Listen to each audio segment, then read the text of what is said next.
Good morning and happy new year. Najua, it's late for some people, but it's the very first episode we are having here on Social Hour, and we are so excited. If you were with us last year, we appreciate the fact that ume crossover na sisi. And if you're new, this is actually a very interesting part of the program. Every Tuesday we sit here, we talk about matters love, matters relationship, matters friendship, and even just making you a better person, personality issues. This is the place, and you can be part of it, sending us your questions, the things you want us to talk about. And I have an amazing panel. Tumevuka nao mwaka, and I want us to just, wamekuja kama wame glow, wame grow. Unajua last time was if you're not growing, you're not glowing. This was nugget yenye nili take home from the last show we did. For the year. Yeah, if you're not glowing, if you're not growing, then you should be keep going. So tumekuja hapa kwa sababu we didn't go. We are, it means we are glowing, we are growing. Karibuni sana. Good to see you. Happy New Year. Happy New Year. New Year. Nilikuwa miss. Sikuamini naweza miss watu hivi. Okay. Unakaa nyumbani una miss two colleagues. Hiyo itaifanyikia before. Very nice. Inamaanisha si colleagues wa kawaida. Ken, how are you doing? Good. Happy New Year to you. Sikuwa miss sana, but I missed you guys. Ken missed us. He was asking me every day. By the way, this show is really watched. I took time to travel across, and every time I would be told, Salimia hawa watu. So this show is really making an impact, and we hope we can continue helping our viewer. It's true. Yeah. Funny thing, I do 3 shows in a week, and when I went over the holidays, many people would identify me na hii Tuesday. Sana. Wow. Mimi upenda hiyo show ufanya mapenzi. I'm like, guys. Mapenzi. I do 3 shows in a week which are different, but yeah, you're right. Yeah. Guys, mnaonaje dress yangu ya Christmas? Inakaa poa sana. Shout out to Mama Roberta for always hooking me up. Sasa mom. That's all I wanted to say. Ndoto mzuri. Sawa tu. Siwezi ongezea. Cutie, Happy New Year. Good to see you guys. I missed you guys because nimekuwa away for a very long time. So nimewahata sana. By the way. Nilikuwa away November, December, sijakuwa around by the way. But good to see you guys. Happy New Year. I got the book. Thank you. Yeah. Nitaisoma. The fat church leader, author, first church leader, fat church leader, yeah? Kitabu mzuri sana. CJ Atemu, kama kuna kitu haija change ni hiyo Cadence and his... Maybe kuna vitu zime change. He's just CJ. How are you doing? Looking good as always. I'm good. Thank you. You're looking good as well. Asante sana. Yes. Hope you got some time to rest. I did. All right. I'm going to rest more. All right. Good to see each and every one of you. QT, that's been a while, right? I know it's been a minute. Yeah. So leo ni mambo rahisi. Okay, si rahisi, come to think of it. Si rahisi. Ni ngumu. Because this is actually the make or break for the year 2025. We always underestimate this part of our journey in starting the year or starting anything. The planning and the thinking about it and the strategizing and just putting everything together to ensure that you really, really achieve your target. So we are talking about the new year. Initially, I was conflicted whether to theme this show around resolutions, but nikasema hapana, hapo ndio si ukosea. Resolutions is just what you want to do and all that, but we usually forget about the how and the whole 360 degrees environment around it. Now, that is why a majority of people, if you ask me, wanaendingi up hawaja achieve their New Year resolutions. Last year, tulianza vizuri, tukafika hapo June, tukakuwa tu na revolution. And that's all. The whole year. That's all we remember. But we want to do things differently. Yeah. So that's why I decided, instead of revolutions, I decided to theme it around commanding your year. Mnajua ile kitabu ya Dr. Cindy Trimia, Commanding Your Morning. Yes. Kumbe niko in the right circle. We read. You read, In the right circle. Unasoma vitabu za madaktari. Anyway, ile kitabu ya Commanding Your Morning. So commanding your year, alafu resolutions zitaingia hapo ndani. So that's where we want to start, because everything we're dreaming of doing this year, it will depend on how you set the pace for the year 2025. Yeah. Siji nianzie na Robert. Robert anakaanga ni kama ako organized. I'm always ready. By now ni kama ashachora hiyo plan, kuna calendar mahali asha. How did you know? Achieve. By the way, I know my people. It's true, by the way. It's true. I actually do my planning for my annual planning in December. And then I've realized that I ease into the year. Sianzangi na pressure na pupa. Unajua, this is the time, especially now when you go online, everyone is doing their resolutions, their mood boards, their, what are they called? The vision boards, they're setting all these goals. And that's a really good thing because it puts you like on a clear path. And I feel like planning helps a lot because even if you don't get to do the things that you wanted, at least you have an idea of the things you want to do. And I think that shapes how you move through your year. So what I do personally is I plan my next year in December, and then I ease into the next year. So January, yes, I start, but see na I just ease into it. Nilikuwa nafaa nirudi gym, sawa. Kama saizi mimi nimeanza jana. Jana ilikuwa 6th. Nimeanza jana. But I have a very clear idea of all the things I need to do all throughout till December. I know everything I want to sign up for, everything I want to try out. Of course, new things come in uko katikati, but I think it's important to be intentional with your planning. You don't necessarily need to have like resolutions or whatever things you're deciding to change, but I think it's just important to have a plan. Whatever it is that you're doing, it's the same as whatever you put intention into. Say I want to move into a new house, I need to budget, I need to plan, to understand a lot of things around what moving out means. So I think it's really important. Lakini sasa February kianza sana kuanga serious kabisa sasa. I think my February is my January. Hapo ndo sasa sichekangi. February sasa. Kuna mtu hapo amesema all the best with that gym thing. Tani hapo April.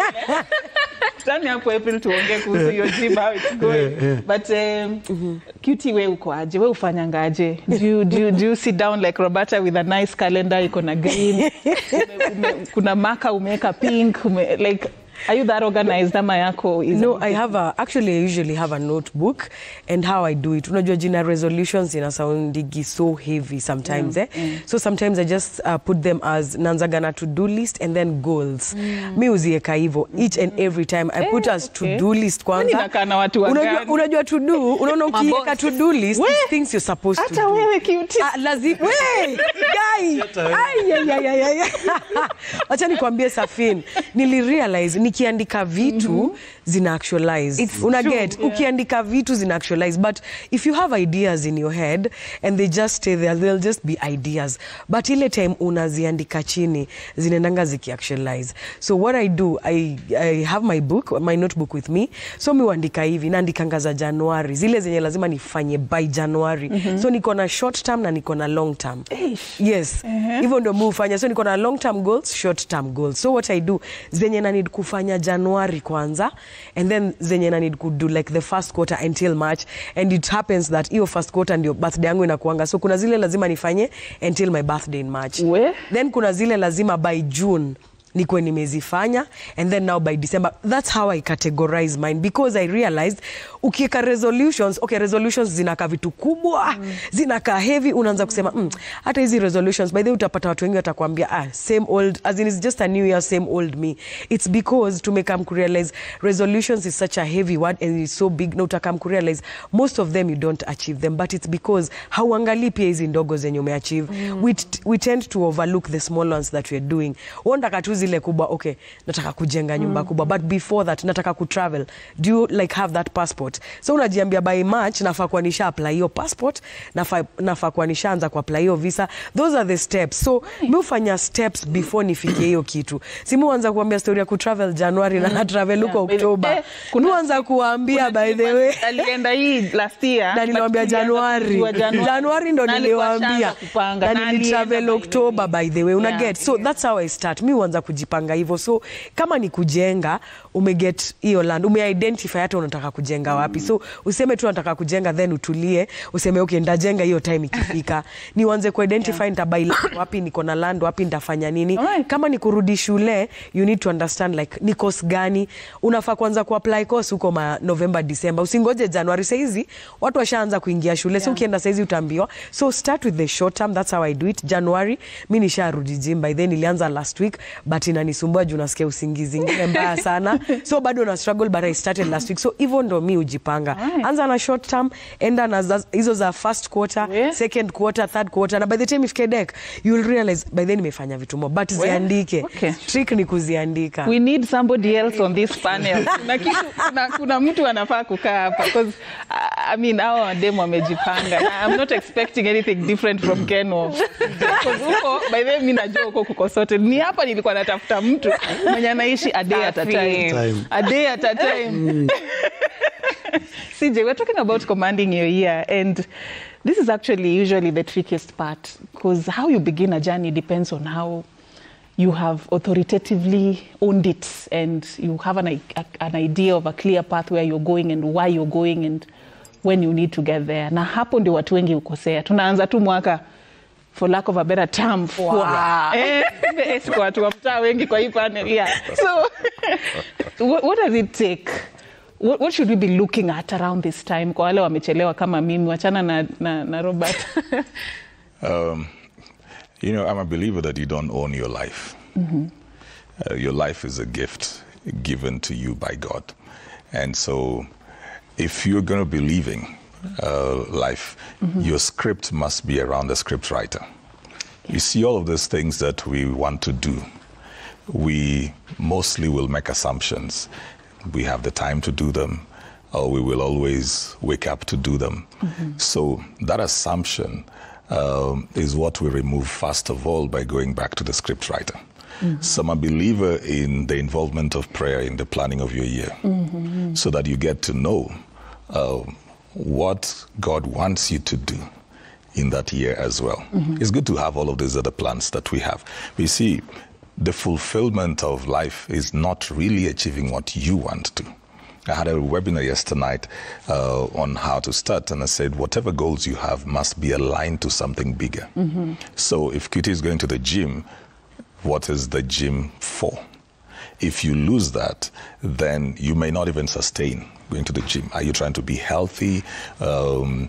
Is it you're trying to build your body, tone your muscle or something? Because that activity must be tied to something else. If I'm saving money, the bigger why. Yes. Yeah. If I'm saving money, why? Because if I don't know the why, I may not be saving that money very well. And I may give up on it somewhere along the line. If I'm going back to school, you're already in your 20-something, 30, 40. Why are you going back to school? Are you trying to get a new job? Are you trying to improve on your skill? Are you trying to build yourself to become just a better person? If you are running your own business, why do you need to go back to school? Those kind of things. You'll realize most of the things we're doing must be tied to something bigger. Now, that bigger thing is the reason why I bring in the element of prayer. And everybody can pray. Everybody. It's a conversation. It's just the thing of wanting to know, what do you want me to do? As simple as that. When you go on your breaks, when you go, you're resting by the beach, you take your trips to Europe like QT. Just there. And you're just like, God, what do you want me to do in 2025? Part of our frustrations come from the fact that we may be pursuing things we weren't supposed to pursue. Good point. Within that particular season. You see, we've got limited knowledge as well as human beings. So maybe this year I'm supposed to do A, but then I thought I needed to do B. Maybe because I'm gifted in B, maybe because I know people who can help me do that, maybe because I've been doing that over time. So I feel this is easy. I'll build up on it, yet I need to take a turn. So I think that when you're getting into the beginning of the year, you've got to understand that you're at a place where you're making a turn. So it's not just everything going into continuity. And if you're getting to a place where you need to make a turn, that's where you really need a GPS. You need to know which direction are you taking. So for me, that is a compass. And so I normally do that in October. You plan your year in October? I pray in October. Oh yeah. Mimi nimekaa wapi? Nimeingia klasi ya 4. Ungeshangaa. Nimeingia klasi ya 4 na niko first year. Yeah, I pray in October so that we can plan the year. So by the time I'm getting into January, most of the things are clear. Yeah. So you will start with prayer. Yes, that is in where October. Yeah. Yes, so by we're building. That's when we're writing down stuff that I need to do. Have my teams and the people around me to get the clarity. So if they need to plan anything, if they need to document anything, if they need to reach out anywhere, we start doing that from November into December. So by now, January, you guys already... You're working. Oh my God. Yeah. It's really smart, actually. Class year 4th year. I realize. Na niko first year. Where am I? Maybe I'm hoping that wherever you're watching, you're actually beginning to understand why things haven't been working over the years. Winners are planners. Yeah? You're beginning to get it, the depth of it. Inaanzia maombi. Like there has to be some bigger, higher authority that you're submitting your plans to, or even drawing your plans from. And there has to be some deliberate planning that comes before. Once it mwaka fwa, without a plan, without a vision. Like that is where we get it wrong. Ken, hey, Leo. July. But that is quite deep. Actually, before you come in, it reminds me of something I once heard from Dr. Miles Monroe, that a new year gives you an opportunity to redefine your priorities, to redefine your purpose. You know, when he said, maybe you're trying to win at something that is not whatever you're supposed to be doing. Yeah. And maybe that's why you're failing. Maybe sometimes you just need to sit down and ask yourself, what is it that I, as a person, am supposed to be doing? What are supposed to be my resolutions? Wachana na kitu ina trend na kitu watu wanafanya. Kama gym si yako. Wachana. Achia kina cutie. Achia kina cutie. Ken. I think it's very important. I've really enjoyed listening to the four of you. But it's good for people to understand. You cannot start when you do not live. You must start by decluttering. Wow. You must declutter. You must understand what is your clutter. Okay. Is it toxic relationships that you want to stop? Because we say insanity is doing the same thing while expecting different results. So what is it that you need to declutter? You need to stop associating with even some people. Your year can never be the same if it was worse with the same people. I'm sorry to say, even if it calls for you to leave your job, sometimes it's okay to start from zero. And sometimes it's okay to start alone. Being alone does not mean you're lonely. So declutter and stop some things so that you can create some space. You cannot even come to 2025 with the luggage of 2024. What do you need to stop? You cannot be a complainer every now and then. A whiner. You whined about last year. Ni venye hii curriculum yenyu inasonga haraka. Hii ya whiner sasa nasikia ni vitu zingine. But you cannot whine over everything. Yeah? You need to start learning how to celebrate some little wins. There are 3 W's that people need to take care of. You're where, you're when, and you're what. When you know where you're going, then your destination will be focused. But if you do not know where you're going, you're probably on the wrong path. So where are you going? What do you want to achieve this year? We cannot say, wacha tuone venye mambo itajiweka. Itajiweka aje? Things do not happen. Things are made to happen. Let's go with the flow. No. And when we say about what, there are 2 times in a year that people should refocus. Number 1 is a calendar year. We are in January. This is a calendar year. And the next is the chronological year. The year you were born, which is your month. If you're born in October, I am an October baby, Scorpio. Every 1st of November, I have to restart. And for me, my year ends in October, actually. I have to ask myself, what have I achieved on earth for 1 year before I start another year? If you ask me most of the things that I have done in my life, I can connect them to the year, to the month I was born. You come, ask my daughter when I bought my first car. She will tell you, Dad bought his first car as a birthday gift to himself. Wow. Ushaijinunulia gift. Wengine hata kujinunulia kitu, hata Apple ya 30 bob na Sara. Yeah? So fiscal year, chronological year, what? And when? When do you want to start? If you wait for tomorrow, in philosophy we say that the tomorrow of yesterday is already here. Because yesterday you kept saying, show yetu ni kesho. The tomorrow of yesterday is already here. Yeah. So for the 3 W's, where, what, when, you need to change the W to a T. when you talking of where, say it's there, focus. It's there. Don't say, where am I going? I am going there. When am I going? It's then, at what particular time? And you have need, a specific... Yes, you need to hold yourself accountable. You want to achieve by the 7th of January. Personally, I'm never happy about the first quarter of the year because it's the quarter of expenses. My wife was born in January, my daughter was born in February. Valentine's. And Valentine's is there. Yeah? And school fees are there. Mother's Day pia sio mbali. Mother's Day inakuja. So you cannot start saying, hey, wacha tutaona venye. Where? You know, the only time, if you want to remember your spouse's birthday forever, just forget once. Moja tu. Utafanyiwa kitu utawaisahau. Yeah? So know about the thing. All right. Yeah? What?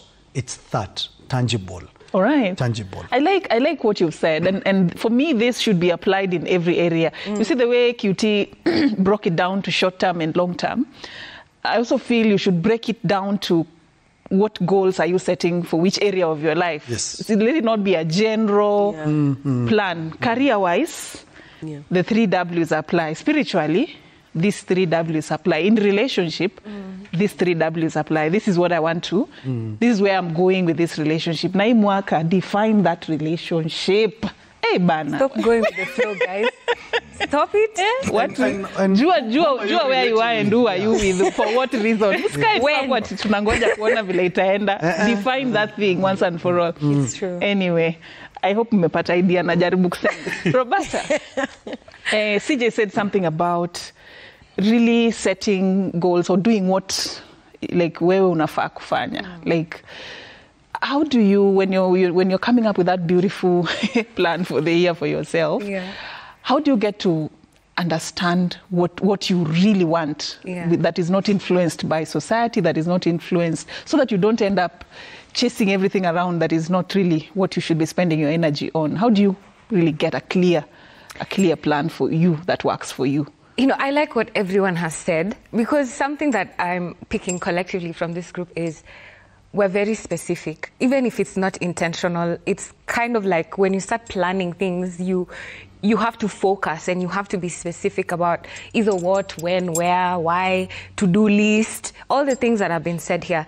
And when I was in high school, we used to have these speakers that used to come and speak with us, and they used to say these same things that we're saying here. If you're not practicing, it's not very easy to understand until you actually do and get into the groove of it. Ndo unaanza kuona, oh, hiyo ndo kenye Pepe Minambo alikuwa na try kusema. Kumbe, hiyo ndo alikuwa na try to explain. So it's, before I started, let me say before I started running my own things, I didn't truly understand. I wasn't really a planner. But I think when you start having goals and focusing on your own life, also, I think being very delusional helps, because I'm always in my world just thinking about my things, thinking about, I need to pay my rent, I need to save for a car, I need to buy my mom nice things, so I just think about the things I have to do, and it kind of helps me focus. So I was talking about being very specific. It's very easy to fall into other things and trends and things that people are saying or things you're being told to do when you're not thinking about yourself. And again, this is just going to come back to what I always say, loving yourself and trusting yourself and choosing yourself. You have to be very intentional about everything. Everything, including what you'll eat, where you'll go, who you'll hang around, the things you enjoy. What is your favorite color this year? Which kind of dresses do you like to wear now? You can change your mind anytime, reinvent yourself, start from zero. Quit that job that is stressing you. Tell your father you love him. You've not told him this month. Tell him. Hug your friends, call your brother. You know, you have to be very, very intentional. Saizi tuko place. Sijui if it's a thing that comes with age and better understanding, but saizi tuko place yenye you can't really afford to just wing it. I mean, so many people wing it, but I think if you really want like maximum, optimum results for the kind of life you want to live, you'll realize kila mtu kwa hii panel ameongea sana about being very specific, focusing, and being intentional. Maybe there's things we wing here, but you'll see, even if you speak to CJ, if you take him out for coffee and you listen to the things he says, you'll understand this is his lifestyle. It's not a thing he's doing today because people do resolutions in January. Even me, these are things I do. You to-do list Cutie amesema, hizi ni vitu mi hufanya daily. Daily lazima nijue leo nafaa kufanya nini. Leo ndaenda wapi. Hata kama leo kwa agenda ni kukaa kwa couch the whole day na kujifunika na blanket. It's intentional. It's not at I'm just lazy, I don't have things to do. It is very intentional. Even your rest has to be intentional. Sometimes we think we're resting, but you're not resting. You're resting, you're checking your emails, you're calling CG who to check up on what and follow up with what. Even you taking a break and sleeping, it has to be very intentional. Yeah, true. You have to be honest with yourself and say, I'm sleeping. Today I'm sleeping for 12 hours. So just to hone in on the specificity and you being very focused. Focus on yourself, focus on your life. Ask yourself those questions za kujijua. Ni nini na like? Ni wapi napenda kuenda? Ni nini napenda kukula? These questions will answer all the questions you have towards these goals you should be focusing on, because then it makes you realize, okay, I want to start dressing better. So what does that mean? I need to have more money. So what does that mean? I need to take up more jobs. So what does that mean? I need to apply. You know, hizo zote zinakubring back to. They build up to, yeah. They bring this to-do list, yeah, those small things, Cutie amesema. Then the bigger goal is dressing nice. So now you have a wardrobe with nice clothes. Why? Because you started by doing your research, sending out your CV, going for those interviews, making the money, going out shopping, doing your research, looking on Pinterest, whatever it is. I don't want anyone who's watching to think about resolutions or you know, changing their lives for the better as this big thing that hits you one day when you're 40 or when you're 30 or when you grow up. It's in the small things you do every single day. So try and be intentional, even with what Ken said, about the people you talk to, about who you hang around, about where you go. Be intentional. Nautona, over, even the music you listen to. Sometimes we listen to things because it's what is being listened to. And then one day you hear the lyrics, na hiyo lyrics zinasema, I'm broke, I have no money, I'm always sad. I'm always, you. But that's the song you listen to every day. Which other outcome are you expecting to receive? Your friend is consistently complaining. The only conversations you guys have is, sina pesa, sijaweza kuenda, nini nifanyikia. What mood do you think you're going to like create in that relationship you have? You should have friendships that you draw positive energy from each other sometimes. It helps a lot because ni vizuri sometimes watu kwa na shida but usikwe na sio kila time. Avoid the unhappy and unlucky because utajipata siko ubaya unajipatanga hapo. And something else I wanted to mention before we move on. As we make all these resolutions and all these plans, there are some people who are coming from the holidays with having gone through loss, having gone through grief, having gone through devastating stuff, trauma, abuse. A lot of things are happening. And wanaingia Instagram wanaona Roberta amepost anataka GLE. Na you know anataka kudrive this year. Unaanza kufeel, mi venye hati yangu inauma, will I ever get there? Listen, be patient. Ken amesema mambo ya yo yearly calendar and your birthday. You can start at any time. You can start in April. You can start in February like me. Bora tu uko very intentional. Take care of your body, take care of your heart. And people don't think about their emotions as much because tunapuuzanga sana feelings. Even if you're grieving, be easy on yourself. Be kind, be graceful, be patient, take care of your body, because without that body, zote ni zero. It's true. Make that an agenda. Dealing with that, make it an agenda and start from there, because you can only function if you're emotionally, stable. Cutie, there's something you said, nataka expound more, because hapo ndio I think watu wengi get it wrong in terms of breaking this whole vision into smaller portions. Uli pass through it, but I find it very important. Sometimes it becomes so overwhelming when you're planning for your year. Kila kitu kujenga, unataka kuoa, those are big things. Sina hata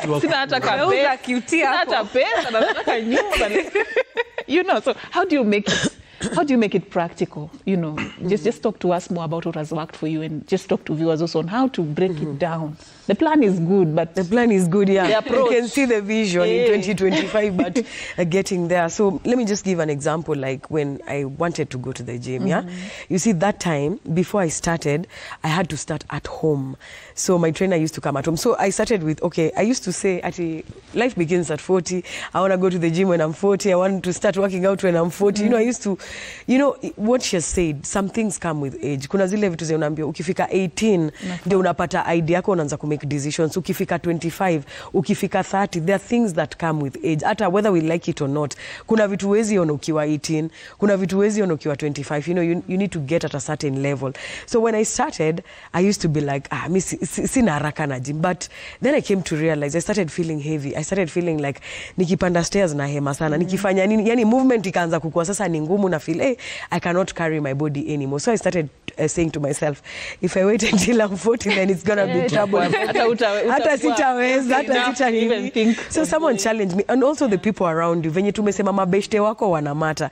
So someone said, why do you want to wait until you're 40? Why can't you just start now? I was like, mimi nishajipanga, hiyo ni 40. Akaniambia hapana, start it right now. So by the time you're getting to 40, you're already flexible. So I started it at home kwanza. You first get a trainer. Kwanza unaanza na trainer. It's a thought. Then nikaiandika chini. Then the trainer started coming. Then akaanza kukuja home because I was scared of going to the gym. I was like, how do people, yani utaanzia wapi kulift weights, utaanzia wapi kufanya nini? I didn't understand all those things.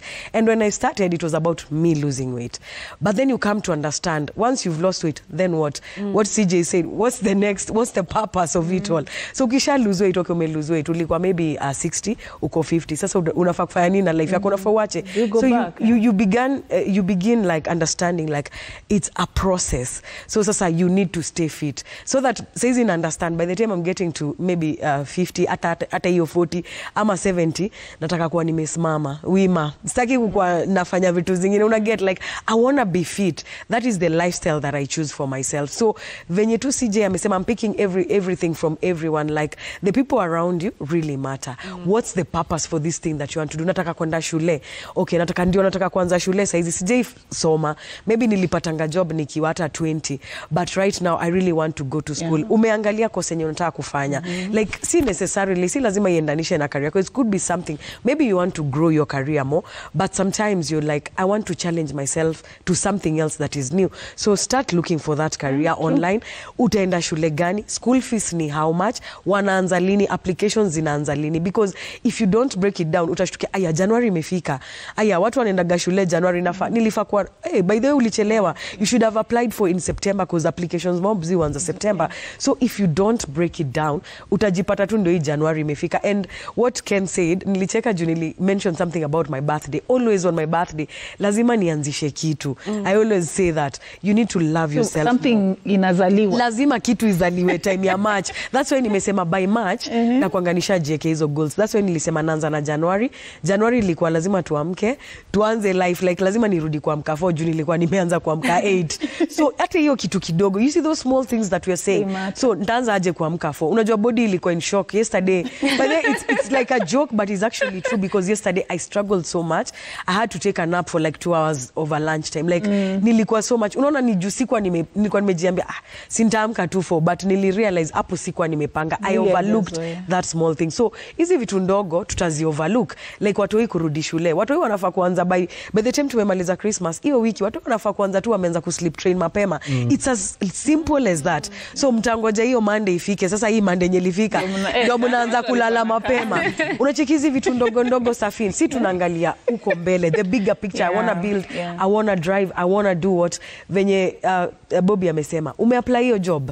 Unataka kukaa fiti, unataka kufanya hizi vitu fiti, but una hang out na kina nani? Hiyo December, hiyo do yenye una spend. You know, I was talking on radio about the resolutions and the goals, and I said, look at the amount of money that we spend on things like alcohol, things like jaba, miraa.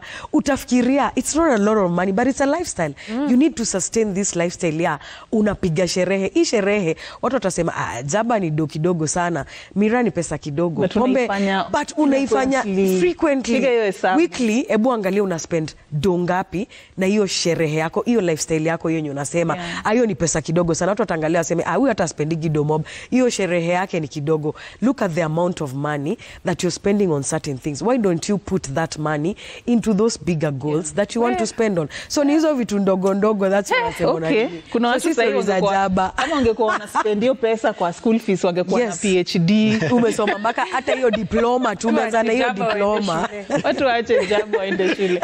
CJ, there is always the significance of also consistency, because kuna wale wenye wako kwa hiyo state ya every year akiangalia list yake ya resolution ni same.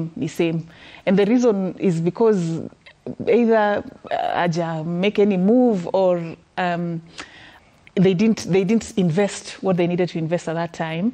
I want to talk about how to break that cycle, and also rope in whether we should be having new resolutions every year. Sometimes it's okay to keep some things that are worth the while, to keep them going in the following year. You see why I started with what I started with, which is the aspect of prayer is that there are many things that we assume we should do. I may think I need to do new things when I just need to continue with what I've been doing. Exactly. When I was talking about the GPS system, see, when you get the direction in your car, the Chinese lady, when she's speaking to you, she will not speak again until you get to a place where you need to make a turn. True. So sometimes you'll not hear new instruction because you're supposed to continue with the same road. You're on the right track. Keep going. So to assume that I need to hear something new every time also creates a certain kind of pressure on people. It may be that for QT now she needs to do something new.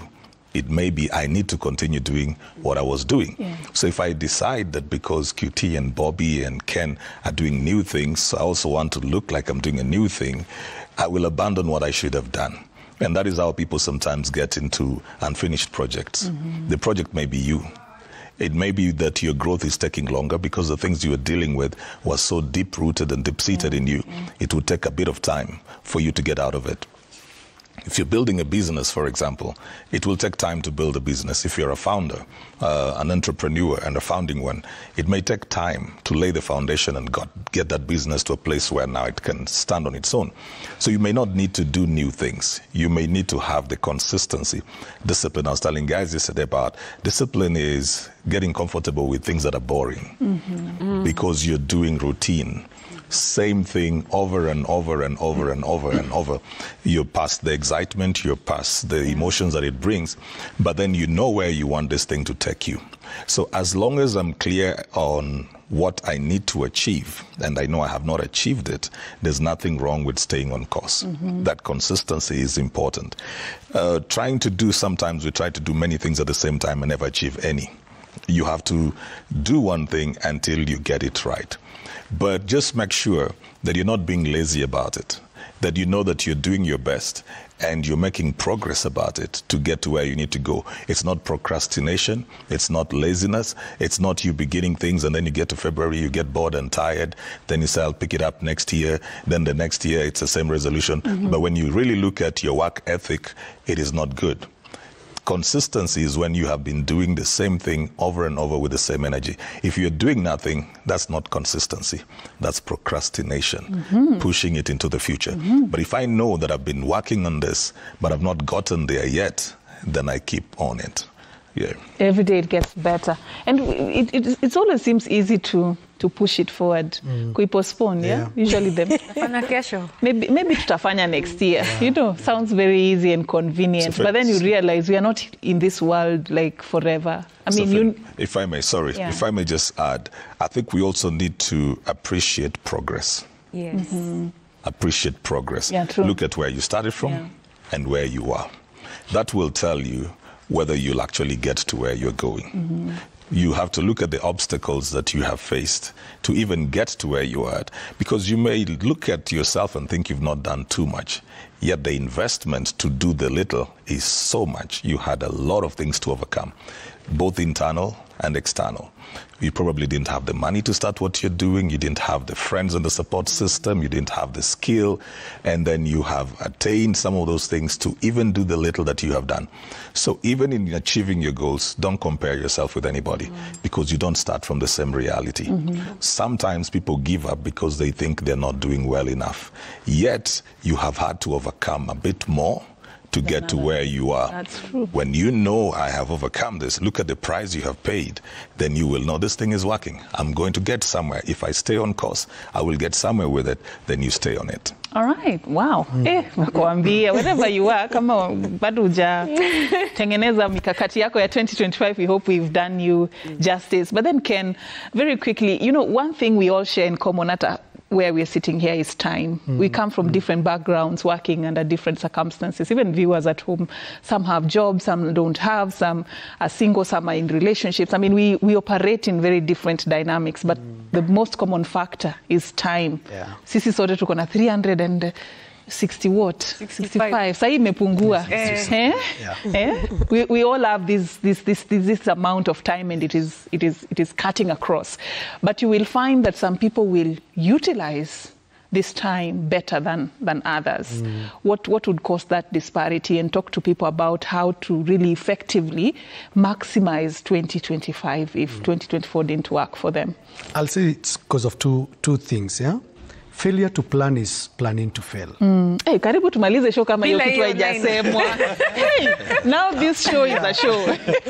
If you do not take time to plan, let me tell you, if you're given a tree to cut, 90% of your time should be on sharpening the axe. You should be preparing for how your year will be. You're looking for a job. Have you even written a CV? Have you even bought clothes to go for interviews? Have you even started reading or listening to podcasts or YouTube channels on how to position yourself? Have you taken your time to learn how CVs are done? Plan. I can assure you, I have looked at my calendar. Up to October, I have bookings. Be it companies, schools, 2025 ama ni 2024 tunaongea? 2025. There are people who started... He's booked until October. There are people who started booking last year. Where? Like, I know Sister Wilma is watching this show. She told me she watches from her office. She was calling me on Saturday, Ken, I really need you next weekend. And I was telling her sister, I'm actually out of town. Because I know I'll be somewhere in North Coast doing something, relaxing and also training. Yeah? Plan your calendar. But also create time for other eventualities. You cannot be that rigid. Yeah? Even the president, who is the most busiest, has to create some time in case anything happens, what will happen to my calendar.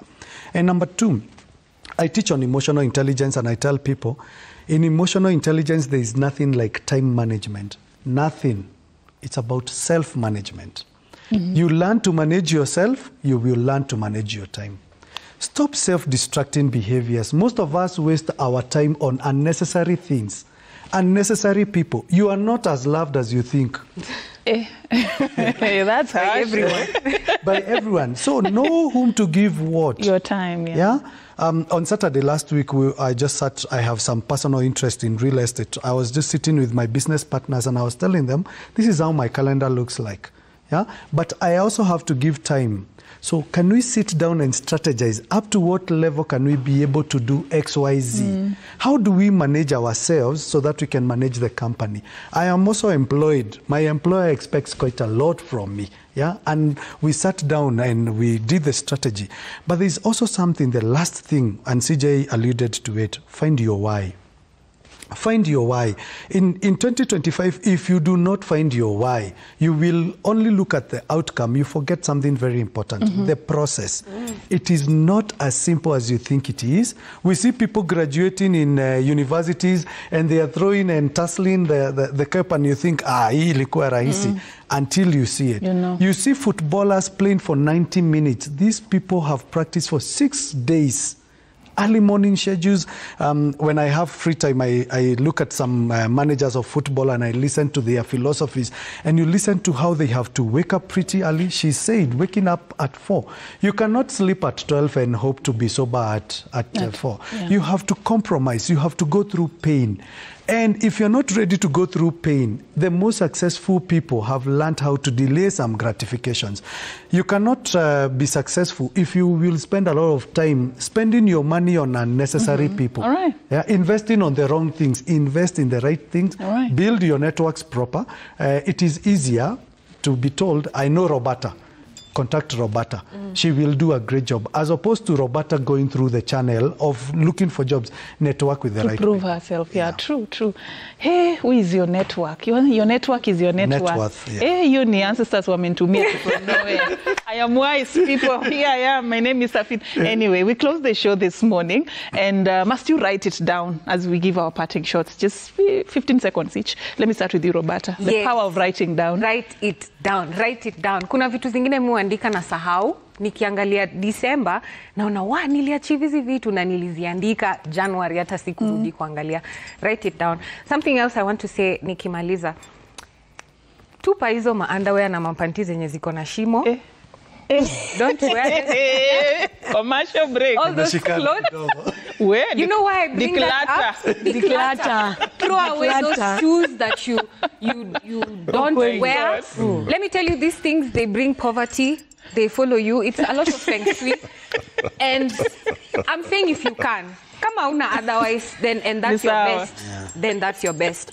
But hizo vitu dogo, it goes in time with, najua nimewa ambush, but it goes in time. Ama utupe ukae bila. Ndio upate hiyo pressure ya kununua ingine. Yes. Hizo vitu when ni CEO unaenda meeting na unaona just take care of yourself. Hizo nguo ziko na shimo, zimeraruka. Tupa hizo vitu. Achana nazo. Friends wenye wako na shimo pia wameraruka. Tupa hao. It cuts across board. Throw those things away. So that you can start up. Extend yourself grace. Mimi namalizia tu nikisema extend yourself grace. Sometimes tunakuaga na hiyo progress yenye CJ anasema but hauioni, but you're actually working on it. Me ndio the best example ya progress yani. I give myself grace every other time, like every morning kiamka najiambia umeamka umeshow up. So please know that you're working hard on it. Don't beat yourself too hard. Sometimes unajiambia hata sita make, hata sita achieve. Imagine utai achieve. Even if it's going to take you 2 years, 3 years, you're going to achieve it. So love yourself and extend grace. CJ? Well, everything we say is going to require sacrifice. Everything. If you're not willing to make sacrifices, whether it is money, time, friends, the things Bob is talking about, sacrificing your sleep, as QT would. Ken, for the record, I sleep for 3 hours and I function well. The chosen few. The chosen few. But if you can't sacrifice, you will not achieve. It all comes back to that, because that is what is going then to help you have discipline, determination. You can know where you want to go. It will require you to let go of certain things. So just prepare yourself to make some sacrifices, and you probably will achieve more than you have ever done before. All right, great. Be like a duck. Out there, people see a duck and they think it's still. But below the waters, the duck is really working hard to remain afloat. Work hard in silence. Let people see the product. Hey, I didn't see that coming. But hiyo iko sawa. That's the best way to end the program, actually. Cheza chini. That's what he's trying to say in simple terms. Cheza chini. Watu wataona matokeo ikifika December. So cheza chini. And make it consistent. This meeting you're having with yourself around this time to look at your life and your purpose and everything, make it consistent. Around February hapo kaa chini tena, March kaa chini tena. Usishtukie tu December imefika na uja achieve anything. At least jipeleke out once in a while. Angalia how you're doing, what is the problem, why you're derailing and all that. You will thank me later. Na believe tumeanza vizuri. Tukutane tena Tuesday. Mambo ya mapenzi sasa. Tunataka hii mwaka tukule pilau za watu wengi sana. But thank you so much guys for creating time for us. My name is Safina Chiengoma. Have a lovely day ahead.